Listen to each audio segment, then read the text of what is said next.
Todo mundo ficou esperando a fala do Powell lá em Jackson Hole. E o que ele falou, gente? Ele basicamente trouxe uma mensagem muito importante e a mensagem foi: essas empresas estão patrocinando estudos nessas diversas áreas, né, que a obesidade afeta e tem visto resultados positivos. Um fluxo de fundos do FMI e do Banco Mundial vem ajudando a normalizar o mercado de câmbio. Por quê? Se isso não se normaliza, o custo de vida lá na Etiópia fica muito caro. O coelho de Jackson Hole, no Terraço Cast de número 442. Fala pessoal, Caio Augusto, direto da noite de 25 de agosto de 2024 em Ourinhos, para o episódio 442 do meu, do seu, do nosso Terraço Cast. Me acompanham nesse episódio elas que são do trio mais amado do Brasil. E aí, Raquel de Sá? Alô, alô, terraceiros e terraceiras! Aqui quem fala é ela, a mulher do tempo sem tempo. A mulher do tempo sem tempo que veio contar pra vocês que o tempo enlouqueceu. É isso, gente. São Pedro largou o piloto automático, né? E falou, chega, eu cansei disso. Eu consigo imaginar São Pedro jogando os papéis, sabe? Aquele meme de São Pedro jogando os papéis pra cima e falando, não, peraí, eu preciso disso. É exatamente isso que eu vejo São Pedro fazendo, gente. Por quê? Porque o que eu tenho visto por aqui, gente, é nada mais, nada menos do que hoje faz 33 graus, né? No momento que eu gravo esse podcast, sexta-feira, no dia 23 de agosto. E amanhã, a previsão do tempo é de que faça a máxima de 15 graus, né? Então, de 32 para 15, né? Muito bom. É excelente pra quê? Pra aquela doencinha, pra aquela gripezinha. Então, a mulher do tempo sem tempo, fica aqui uma dica pra vocês, da mulher do tempo sem tempo para vocês. Favor, cuidar da saudinha, gente. Vamos cuidar da saudinha, tomar bastante suco de laranja, né? Fazer aquele exercício, comer arroz, feijão, alface, tá? Manter uma dieta equilibrada, porque tá complicado não ficar doente neste momento atual de enlouquecimento de São Pedro. Vamos ver como é que ele vai estar, né, na próxima semana. Fiquei sabendo que ele vai dar uma... Ele é isso, gente. Jogou tudo pro alto, vamos ver quando é que ele vai voltar pra dar uma recolhida nas folhinhas, né? O tempo tá igual biruta de aeroporto. No meio da semana tivemos mais de 30 graus e nesse exato momento a máxima do dia aqui em Ourinhos é 20 graus. Tá louco? Fala, Renata Cocho. Alô, alô, terraceiros! Oi, Caio, oi, Fernanda, oi, Raquel. Aqui é a Renata, trazendo, como sempre, para vocês o Boletim Internacional. Essa semana eu tô falando aqui de Wall Street. Eu acho que não é a primeira vez que eu faço a Boletim Internacional aqui de Nova York. Eu tive aqui no ano passado também, mas acho que é a primeira vez que eu faço diretamente de Wall Street. Olha só, né? Que chique! Eu tô aqui esse final de semana, eu tô gravando no sábado esse podcast. Eu vim trazer minha filha para começar a faculdade, aqui vai estudar acting na NYU, a gente tá aí super orgulhoso. E então eu vim fazer o podcast para vocês. Eu tô aqui no Airbnb, cercada de prédios por todos os lados, bem pertinho aqui da Bolsa de Valores de Nova York. Mas essa semana o Caio me passou um tema bem interessante. Não vamos falar de bolsa, não vamos falar de política monetária, vamos falar de saúde. Boletim Internacional direto de Wall Street? Esse podcast é outro naipe, né, pessoal? E sim, saúde será o assunto principal de hoje. Fica aí que você vai entender. Tudo bem, Fernanda Pérez de Melo? Oi, Caio. Oi, amigos terraceiros. Que prazer estar aqui com vocês em mais um episódio do nosso Terraço Cast. Prazer é todo nosso. Time completo em campo, vamos ao 442.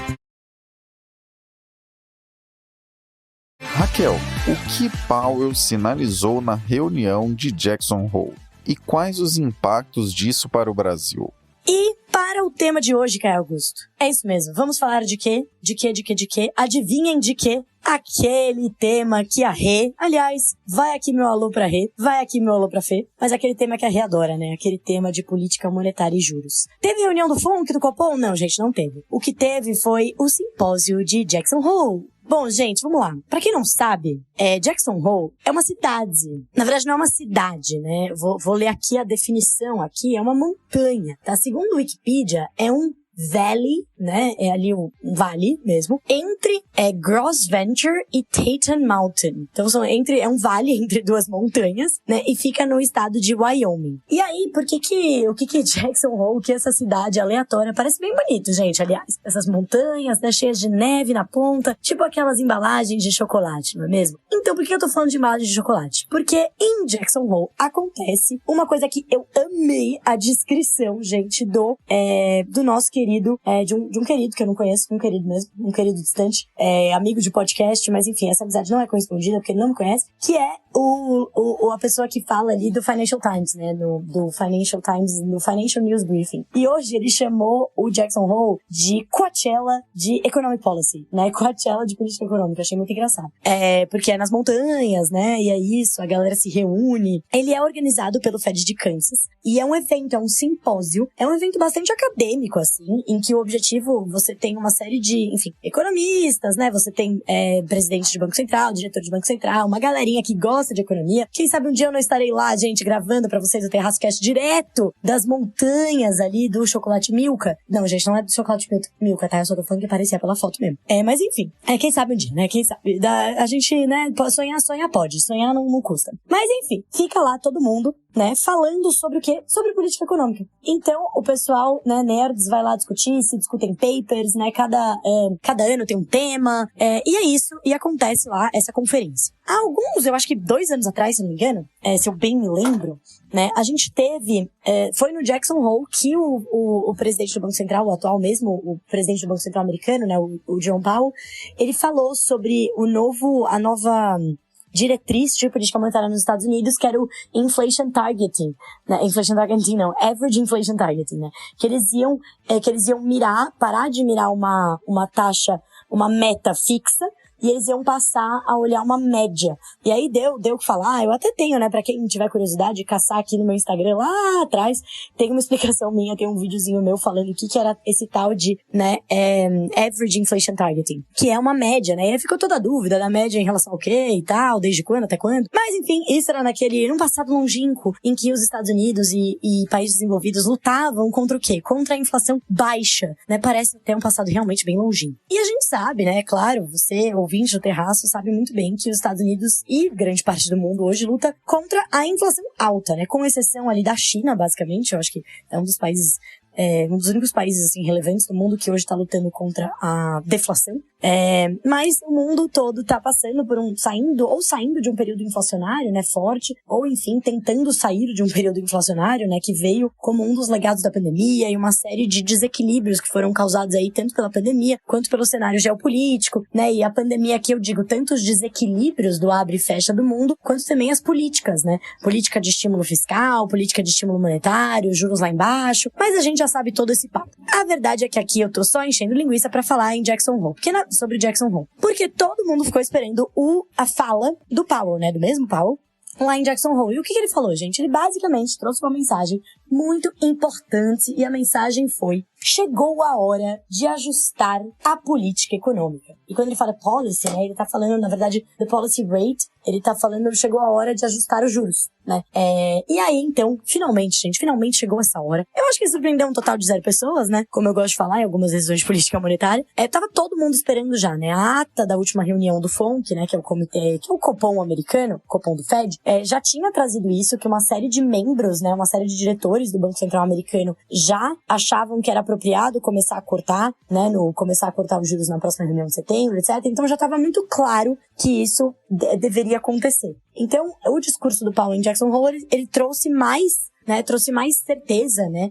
Confirmou. Então, essa semana foi uma semana de confirmação de que sim, os juros vão começar a cair nos Estados Unidos em setembro. Porém, agora, a pergunta que fica é quanto que eles vão cair, né?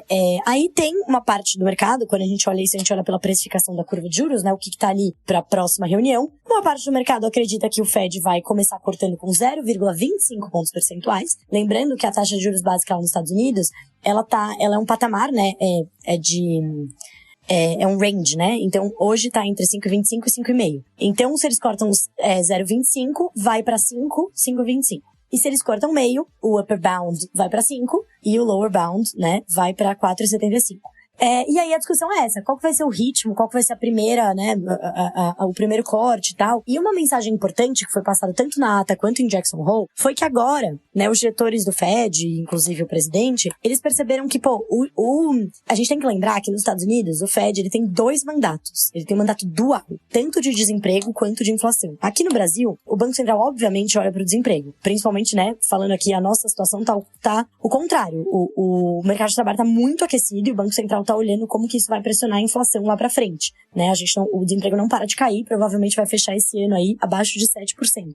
Que é, enfim, historicamente muito, muito baixo, abaixo do neutro, ou seja, aquele patamar que pressiona a inflação. E que pra passar disso precisa ter ganho de produtividade. E eu já falei isso também aqui em alguns episódios. Mas enfim, aqui no Brasil, o Banco Central olha pro mercado de trabalho, mas ele não tem uma meta. Nos Estados Unidos, eles têm um mandato dual, eles têm uma meta de mercado de trabalho também. E, obviamente, mesmo que não tivessem, né, seria uma preocupação grande. O que eles estão vendo? Eles falaram, olha, de uns tempos pra cá, diante dos últimos dados, a gente entende que a inflação, apesar de não estar ainda no caminho perfeito ali para a meta de 2%, tá se aproximando, tá muito perto, né, já está no caminho certo para os 2%, por mais que, né, não seja assim, não, vamos cortar tudo, porque isso já chegou, né, mas tá no caminho certíssimo, já tá caminhando, já tá tudo encaminhado. Já o mercado de trabalho começou a desequilibrar, eles estão com medo de um mercado de trabalho, e como eu trouxe aqui na semana passada, né, que aquele dado de mercado de trabalho acabou desestabilizando o mundo inteiro, né, vai ter recessão nos Estados Unidos e tal, mas os dados teve mais uma coisa importante essa semana, que os dados de desemprego foram revisados do último ano, eles mostraram um mercado de trabalho menos aquecido do que se esperava, né, do que se estava vendo até então no último ano. Então, assim, há um medo, há um receio de que o mercado de trabalho comece a se deteriorar muito rápido. E é isso que o Banco Central trouxe nesses últimos comunicados. Olha, hoje a gente parece, não falaram com essas palavras, mas foi a interpretação, né, dado tudo que eles falaram, que eles parecem estar mais preocupados com o mercado de trabalho do que com a inflação agora. Então, até a próxima reunião do Fed, provavelmente os dados mais importantes que vão ter para a decisão de qual vai ser o tamanho do corte vai ser o mercado de trabalho. Mais o mercado de trabalho do que a inflação, né? Então, provavelmente, se vier no dado que sai no dia 6 de setembro, se vier um dado de mercado de trabalho mais fraco do que o esperado e uma queda na taxa de desemprego, né? Ou mesmo manutenção, pode ser que o Fed já comece a cortando 0,5 ao invés de 0,25. Se vier em linha, pode ser que ele corte aí 0,25, né? Comece mais gradual o ritmo. Mas é isso, acho que essa foi a principal mensagem. Então agora a preocupação voltou mais pro mercado de trabalho, com medo de fazer muito, né, talvez a dose do remédio ela não pode ser exagerada, porque senão a gente entra numa crise de desemprego aqui, né? Lembrando, gente, que nos Estados Unidos o mercado de trabalho, ele é muito flexível, tá? É bastante flexível. Então, o desemprego, ele sobe e desce muito rápido. Quando você tem uma crise, o desemprego, ele sobe rápido, assim, de uma maneira muito, muito rápida. Porque é muito fácil, né? É muito barato contratar e demitir nos Estados Unidos. Então tem o lado bom de quando a economia tá voltando, o desemprego, ele volta muito rápido, né? Ou seja, o mercado de trabalho volta à normalidade rápido, mas quando tem uma crise, quando começa a ter, assim, lá no horizonte se avizinha, muitos empregadores podem se antecipar e já ir começando a cortar vagas. E aí isso pode acabar se retroalimentando, né? O medo da recessão, com esse medo, por ser um mercado muito flexível, esse medo leva justamente ao corte de vagas, e esse corte de vagas, né, retroalimenta um desemprego que podia estar um pouquinho, né, um mercado de trabalho que podia desacelerar um pouco mais devagar, isso retroalimenta e acaba alimentando uma recessão, né? Então, assim, não parece ser o cenário base, tá? Até porque o dado de desemprego que todo mundo surtou, que foi do mês passado, ele teve bastante influência, teve furacão numa região dos Estados Unidos, então teve uma série de coisas que aconteceram ali que podem ter desestabilizado um pouco no curto prazo os dados, né? Então vamos ver o que os próximos dados vão mostrar. Mas basicamente é isso. Então o Banco Central americano agora mais preocupado, né, com o mercado de trabalho do que com a inflação, dado que a inflação parece que caminha pro lado certo, né? Então fechando aqui com uma fala do Powell mesmo, ele falou: "We do not seek or welcome further cooling in labor market conditions." Ou seja, a gente não procura e nem deseja ver um maior esfriamento, né? Further cooling é um esfriamento adicional, essa é a palavra correta? Um esfriamento adicional do mercado de trabalho, das condições de mercado de trabalho. Então é isso. Um Banco Central preocupado com o desemprego, né? Foi o que trouxe em Jackson Hole o Coachella da política monetária. Tema dessa vez, depois de um bom tempo, é para trazer boas notícias. Lembra daquilo que falamos há vários episódios de que o juro americano seria daí para baixo? Pois bem, nesse evento que a Raquel contou para vocês o que é, tivemos a confirmação por Jerome Powell exatamente disso. Na verdade, a frase é curtinha e é tão boa que vamos colocar aqui para vocês. The time has come for policy to adjust. Em tradução nossa, chegou a hora de ajustar a política de juros. Como a Raquel bem salientou, não sabemos a velocidade dessa queda, mas apenas o sentido. Será mesmo uma queda e começa mesmo agora em setembro. Vai depender muito mais do mercado de trabalho e tudo mais. Mas essa despressurização de juros que começa no mês que vem nos Estados Unidos é uma boa notícia porque significa que a taxa livre de risco do mundo ficará menor. Em alguns episódios atrás, comentamos com vocês que o estrutural de juros, a taxa de juros que nem estimula nem desaquece a economia lá no Tio Sam, deve estar nas proximidades de 3%. Isso significa que, com esse movimento de queda que começa agora em setembro, e está na faixa atualmente de 5,25% a 5,5%, rumando para o estrutural de 3%, temos ao menos 200 basis points de corte esperado nos próximos anos para vermos acontecerem na economia americana. Esse movimento, que, de novo, sabemos a direção, que é para baixo, mas não sabemos a velocidade, tende a ser benéfico para mercados emergentes e, claro, também para o Brasil.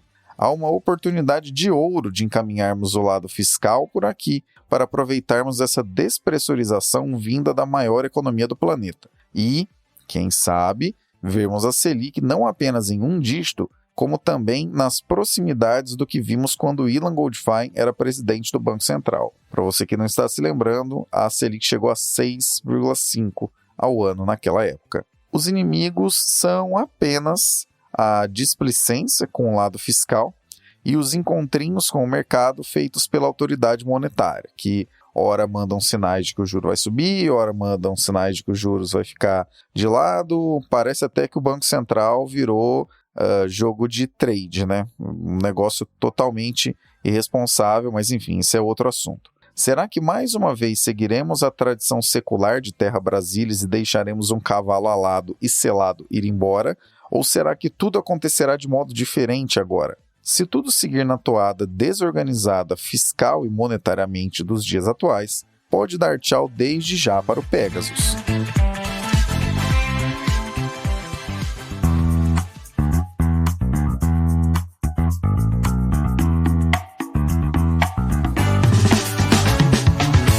Confira na nossa Linktree todos os meios possíveis de acompanhar o Terraço Econômico, nossas redes sociais, parcerias ativas, e-books e até mesmo como você pode cadastrar seu e-mail para receber nossa newsletter semanal, a Reflexionários. Então, para resumir a ópera, não deixe de visitar nossa Linktree. Esse link está na descrição desse episódio.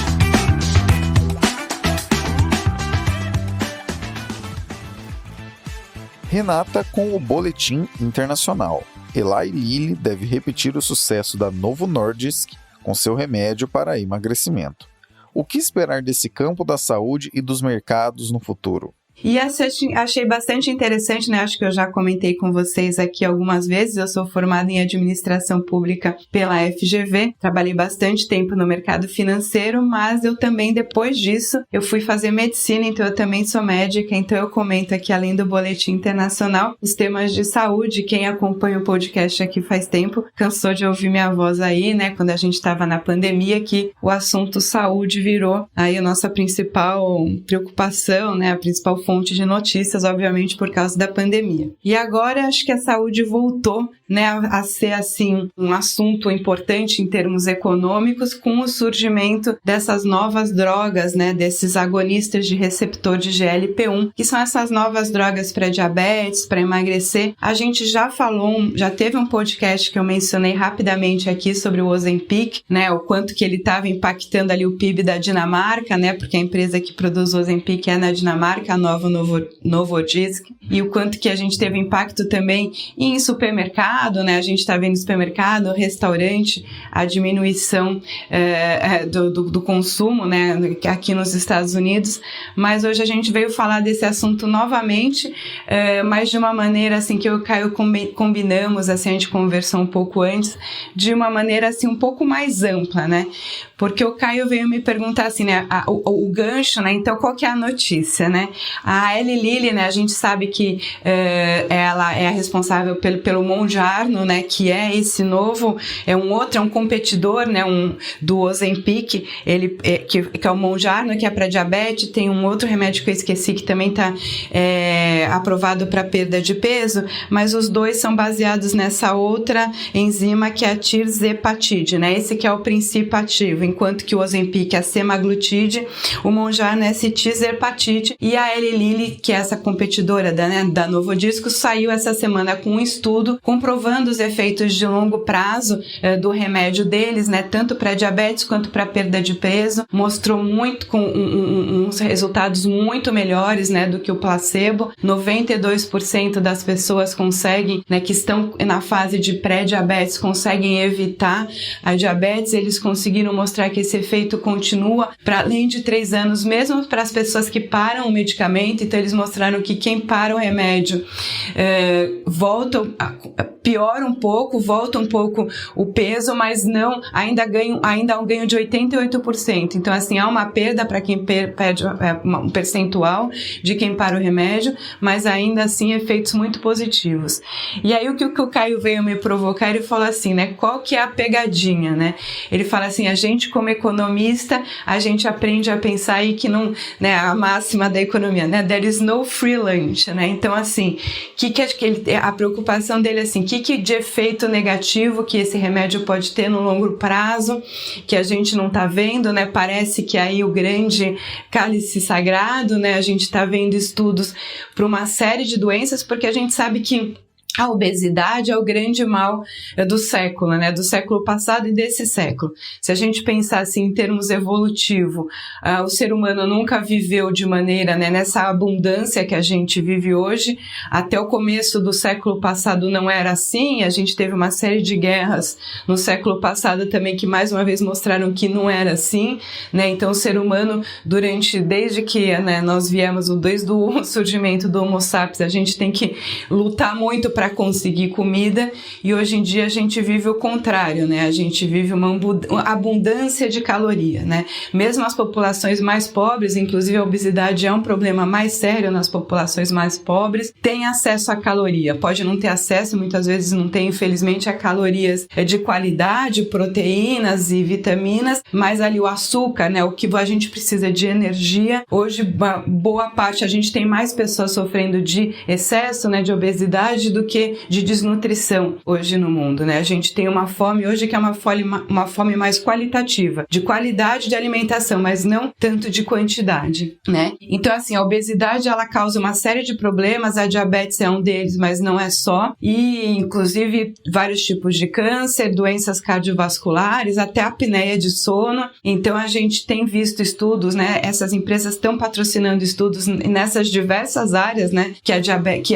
a obesidade afeta, e tem visto resultados positivos, inclusive também para outros tipos, né, de comportamento que você não consegue se controlar, né, esses comportamentos compulsivos. Então, por exemplo, como adição a álcool, outros tipos de vícios também, então tem sido testado, né. Esse é um remédio que ele mimetiza uma enzima que é produzida pelo nosso intestino, que controla não só a saciedade ali estomacal, diria, né, no sentido gástrico, mas também de maneira cerebral. Então a pessoa toma um remédio, ela se sente saciada tanto em termos assim do estômago quanto em termos da cabeça, né? E aí, enfim, só explicando o remédio, aí o Caio pergunta, enfim, qual que é a pegadinha, né? Parece que só tem maravilhas para esse remédio. E talvez seja isso mesmo. É claro que o remédio tem efeitos colaterais, né? Tem efeitos gastrointestinais que a gente já conhece, né? Azia, gastrite, diarreia, constipação, porque como ele atua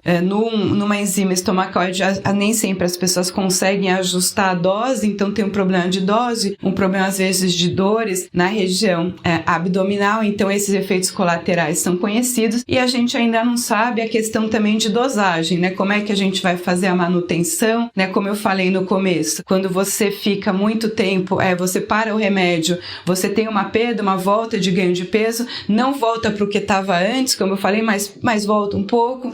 Enfim, a gente ainda tem que estudar muito em termos de manutenção de longo prazo. Podem aparecer outros efeitos colaterais, mas talvez realmente assim seja um salto em termos de saúde que a humanidade está dando para resolver um problema, na verdade, que a própria humanidade criou, né? A obesidade foi um problema, como eu expliquei, né? Que essa abundância é um problema, não é um problema a abundância, mas assim, a obesidade é um problema causado por uma ação humana, né? Então é uma outra ação humana que está contrapondo isso. E não é a primeira vez que isso acontece, né? A gente já teve, por exemplo, as vacinas, o surgimento dos antibióticos, foram outras revoluções, eu digamos assim, né? Dentro da medicina, da saúde, que efetivamente deram um salto qualitativo, um ganho enorme de qualidade e expectativa de vida para a humanidade, sem, assim, digamos, efeitos colaterais que criassem um verdadeiro dilema como a gente vê em economia, né? Claro que, assim, da mesma forma que esses remédios para diabetes e para emagrecer, eles não são a última maravilha do mundo, no sentido que sim, tem efeitos colaterais, né? A vacina também não é para todo mundo, antibiótico também tem efeitos colaterais, mas são remédios, são intervenções médicas que têm, quando bem feitas, claro, não é para todo mundo sair tomando antibiótico. A gente tem, por exemplo, um grande problema de resistência, porque as pessoas tomam, né, para qualquer coisa, tomam antibiótico para vírus, quando ele só combate bactéria. Mas enfim, fechando esse parênteses e voltando aqui, realmente assim, eu acredito que esses tipos de remédio, é cedo para dizer ainda, mas eu realmente acredito que eles são como outros que a gente já teve, realmente um salto na medicina. E não é o único salto que a gente vai ver, eu acho, na saúde, né? Como eu falei, a gente resolveu falar desse podcast de maneira mais ampla. E se a gente pensar assim, né, em termos de economia, quais são os lugares que a gente gasta, né, que a gente coloca ali divide a nossa renda, né? Então tem habitação, transporte, vestuário, educação e saúde. Eu acredito que esse salto que a gente está dando na tecnologia, né, agora mudando um pouco de assunto, né, mas enfim, ainda falando de saúde, esse salto que a gente vai dar na tecnologia com a inteligência artificial vai ter um impacto em todas as áreas, né? A gente já está vendo, mas na saúde o impacto é muito, muito grande, né? Eu acredito que a inteligência artificial vai dar outro salto, provavelmente maior do que o Ozempic ou do que as vacinas, até na forma como a gente vê a saúde, porque vai atuar em todas as áreas da saúde, né? A inteligência artificial muda o relacionamento médico-paciente, como é feito o diagnóstico e também, principalmente, talvez o tratamento, né? Hoje a gente vê na saúde uma coisa que, assim, não importa, por exemplo, eu tenho hipertensão, meu pai tem hipertensão, minha mãe tem hipertensão, nós somos pessoas diferentes, tamanhos diferentes, sexos diferentes, idades diferentes, mas tomamos todos o mesmo remédio para hipertensão. É como se todo mundo que fosse numa loja vestir, não importa se você é gordo, magro, baixo, alto, vai todo mundo vestir a mesma roupa. E hoje na saúde a gente tem assim, né, os protocolos de tratamento, todo mundo toma os mesmos remédios, mais ou menos nas mesmas doses. E o que a gente vai ver, eu acredito na revolução, o que a inteligência artificial vai fazer, é a gente ter remédios, terapias muito mais padronizadas, muito mais voltadas, né, muito mais certas para a nossa idade, para o nosso sexo, para o nosso DNA. A gente vai ter medicamentos feitos, né, não para todo mundo, né, nem como a gente vê medicamentos de massa, mas a inteligência artificial vai ajudar nas terapias para a gente ter tratamentos individualizados, porque cada pessoa, né, tem a doença, ela é diferente dependendo de cada pessoa, né? A gente aprende as doenças como se ela parecesse igual para todo mundo e tenta categorizar meio para a gente tentar entender, mas na verdade cada, assim, situação, pessoa, doença é diferente e deveria ser tratado de maneira diferente. Eu acho que a inteligência artificial vai dar um salto gigantesco nisso, no diagnóstico, sem dúvida, né?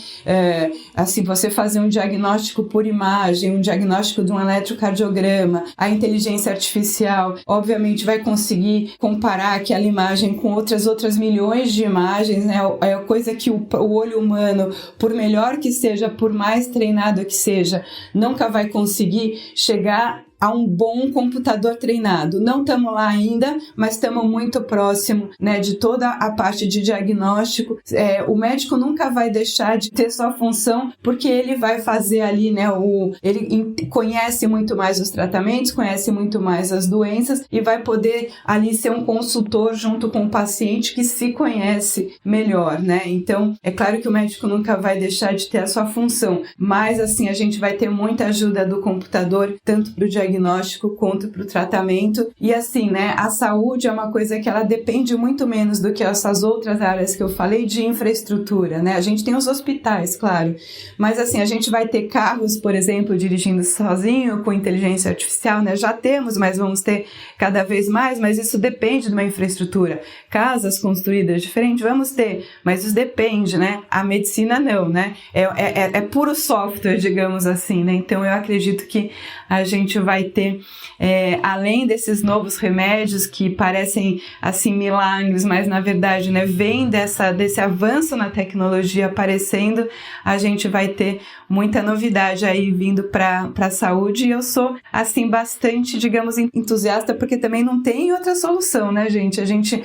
A saúde é uma conta que não fecha, né? Em nenhum país do mundo, se você pega as notícias, a saúde é uma das áreas piores avaliadas pelos políticos. Todos os modelos, né, desde o mais capitalista, que seria o americano, está em crise, do mais, digamos, né, socializado, que a gente tem lá o modelo do NHS da Inglaterra, também está em crise, não está conseguindo dar conta.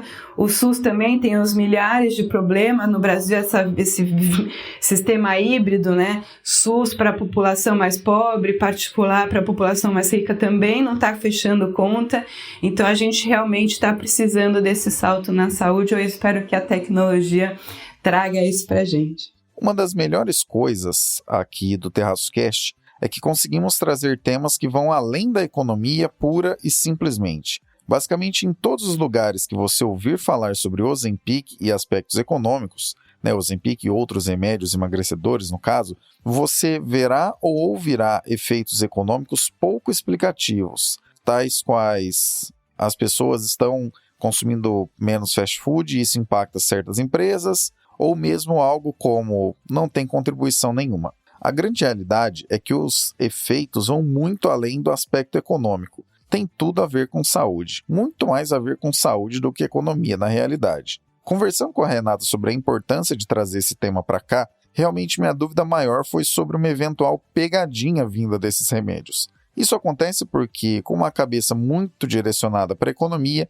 tendemos a focar sempre no aspecto de nome. É preciso procurar quais são as más notícias dentro de algo que é anunciado apenas com boas notícias. Porém, quando o olhar é sobre a saúde, nem sempre existe pegadinha de fato. Antibióticos, por exemplo, trouxeram muito mais benefício do que qualquer malefício. Levando em consideração a grande quantidade de resultados positivos, tanto no aspecto de redução de compulsão alimentar, como também tudo que acaba afetando indiretamente outros órgãos, medicamentos como o da Novo Nordisk e o da Eli Lilly representam mesmo o início da reversão de um problema notável dos tempos atuais, que é a obesidade. Um século atrás, no Entre Guerras, a situação de acesso a alimentos era consideravelmente mais complexa do que atualmente, mesmo nos países mais ricos do mundo. Então, a fome era o problema mais relevante.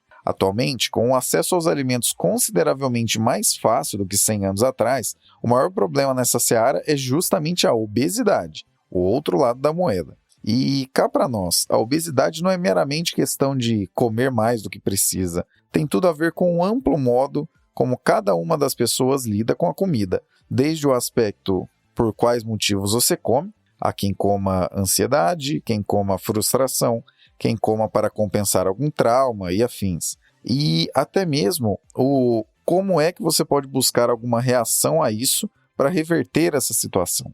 O que esses remédios começam a encaminhar de maneira bastante relevante é o segundo aspecto. E olha só que interessante esse ponto trazido pela Renata. Inteligência artificial também pode contribuir nesse caso, tratando uma quantidade imensa e personalizada de dados podendo entregar resultados muito mais satisfatórios, levando em conta não apenas dosagem de medicamentos, como também acompanhamento e manutenção de tratamentos mais complexos. Você que nos ouve, não deixe de se consultar com alguma especialidade médica antes de iniciar o uso dessas medicações, porque isso faz muita diferença. Claro que existem outras especializações, mas geralmente quem lida mais diretamente com esse tipo de situação são os endocrinologistas. Mas, de novo, não é apenas essa especialização. Com acompanhamento médico e responsabilidade, podemos encaminhar resultados bem satisfatórios e trazer muita mudança positiva para a vida. Ainda nesse assunto do campo da saúde, fica aqui uma última semente sobre esse assunto que traz tantas reflexões importantes. Já pensou se algum desses remédios para emagrecimento entra na pauta de tratamentos do SUS e o Brasil ganha potencial de liderar a corrida contra a obesidade no mundo? Já aconteceu uma vez de liderarmos o mundo em algum aspecto de saúde. Foi nos anos 90, com medicações para HIV. Quem sabe possamos observar daqui a alguns anos nosso país liderando mais uma revolução na saúde.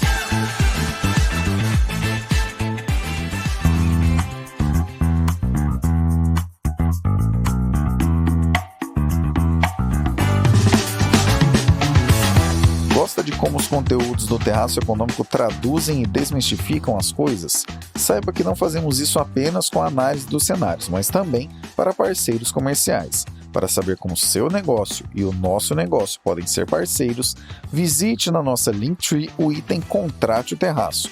Quem sabe seu produto ou serviço pode não apenas ganhar uma descrição mais adequada, como também acessar as centenas de milhares de pessoas que nos acompanham todos os anos. Já pensou?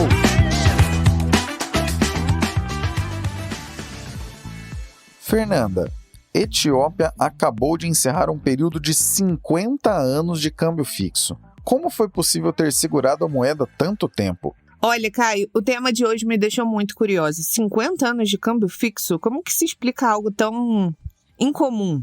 Por que eu digo isso? Quando a gente fala de taxa de câmbio, a gente está falando da quantidade de moeda que um país precisa para comprar moeda de outro país. Por exemplo, hoje a gente tem que $1 compra R$ 5,49 brasileiros. Falo isso com tanta tristeza, poxa vida, tão caro. Enfim, eventualmente, as autoridades monetárias de um país podem querer ancorar esse valor. Isso aconteceu com a gente durante o Plano Real, por exemplo. O Real inaugurou uma fase de câmbio fixo determinada pelo próprio governo que, nossa, que legal, ter o dólar a R$1, não é mesmo? O problema disso é que é uma medida que cobra um preço alto. Quando essa taxa é fixada pelas autoridades monetárias, não importa a quantidade de moeda estrangeira ofertada, ela deve ser igual à demanda. Em outras palavras, para garantir que a demanda de moeda estrangeira seja atendida naquela cotação estabelecida, o país precisa garantir a oferta, que haja oferta, né?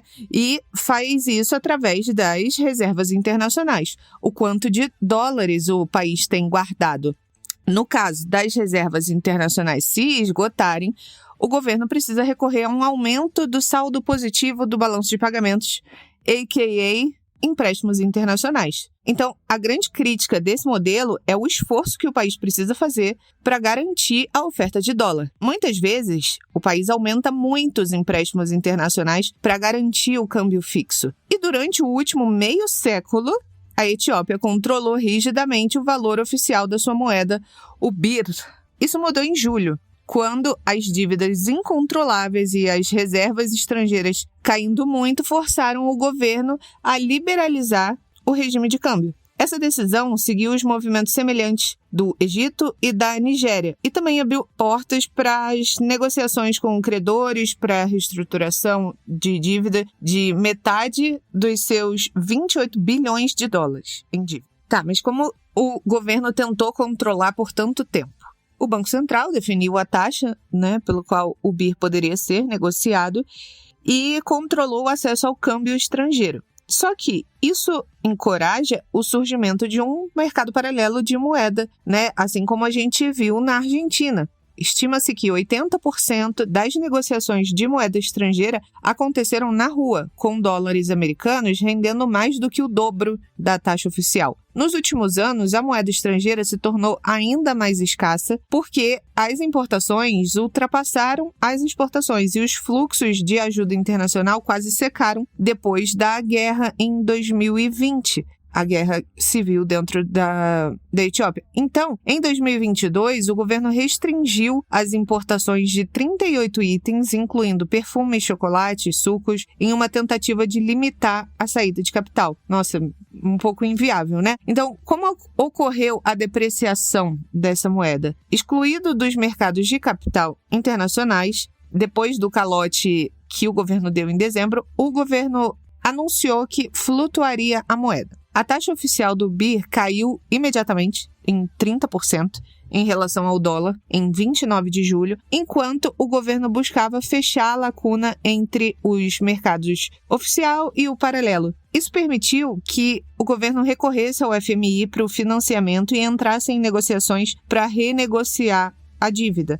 E também permitiu que os bancos comerciais definissem as taxas de câmbio e entidades não bancárias operassem as casas de câmbio pela primeira vez e removeu a maioria das proibições de importações. Dias depois, insatisfeito com o progresso na redução da lacuna entre taxa de câmbio e o mercado paralelo, o primeiro-ministro da Etiópia repreendeu os bancos por inflacionar o valor do BIR. Veja só, o Banco Nacional da Etiópia interveio no mercado em 7 de agosto, vendendo dólares para os credores comerciais a taxas próximas às do mercado paralelo.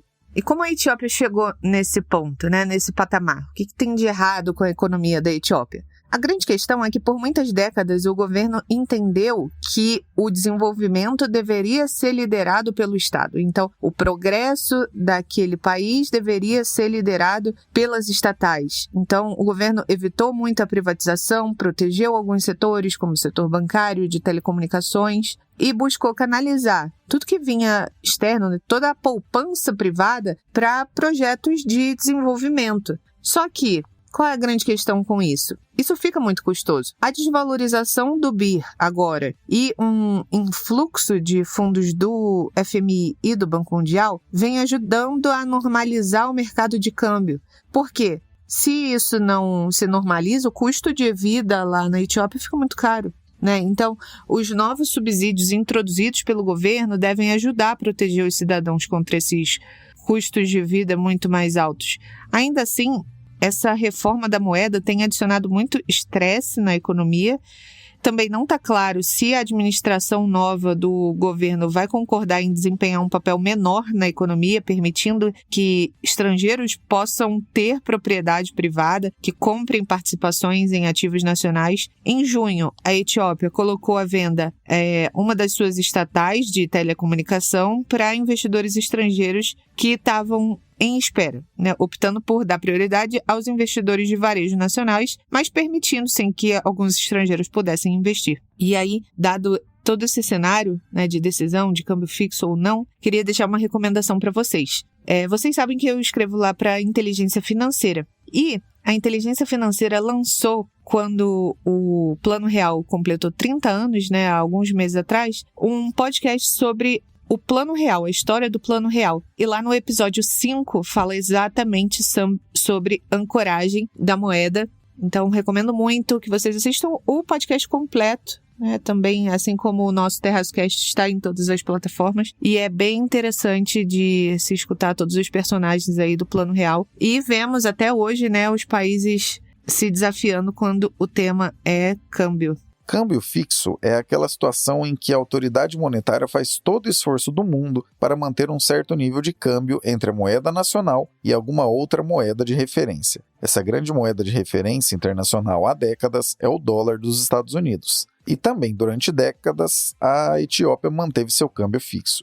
É até meio surreal de pensar nisso, dado que aqui no Brasil, com pouquíssimos anos após a implantação do Plano Real, já tivemos de praticar a liberalização do dólar, o que aconteceu basicamente porque as reservas estrangeiras secaram por aqui. Mas, de novo, é exatamente isso que se passou por 50 anos no país que fica no famigerado chifre da África. Esse assunto acabou vindo parar por aqui porque provavelmente se trata de um recorde. Câmbio fixo durar tanto tempo não deve ser algo que veremos acontecer mais vezes, e muito menos por tanto tempo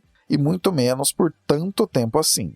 Pode existir controle cambial, de reservas e até mesmo de produtos que seriam trocados por aquela moeda no exterior, mas não existe esforço que reverta a realidade. Manter o câmbio fixo traz custos muito mais elevados do que simplesmente movimentar reservas.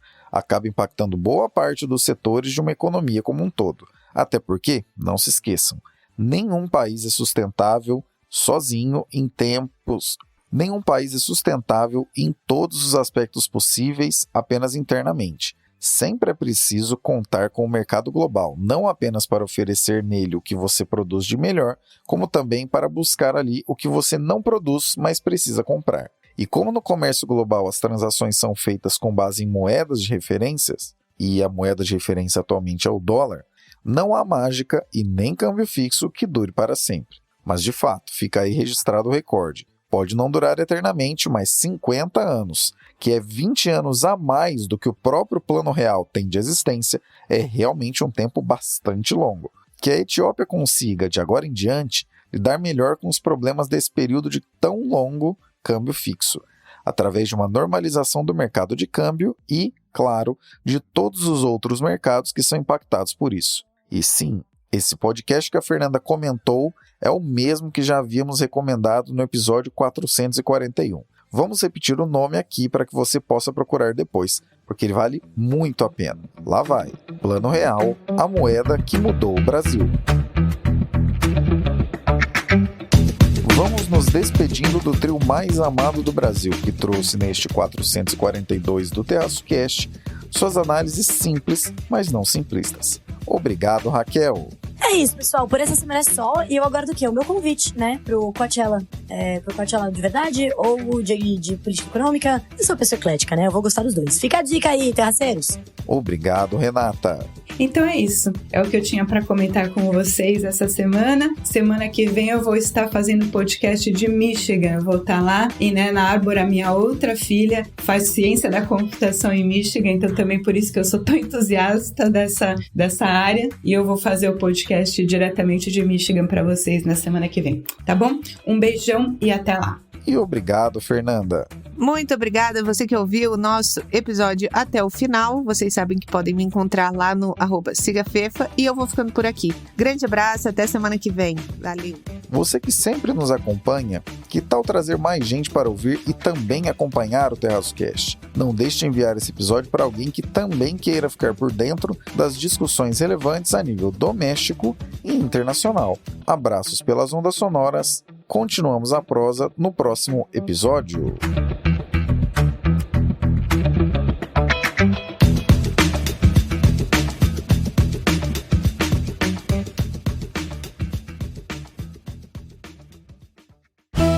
Este episódio foi editado por Atelas, soluções em áudio para podcasts. Encontre a Atelas nas redes sociais.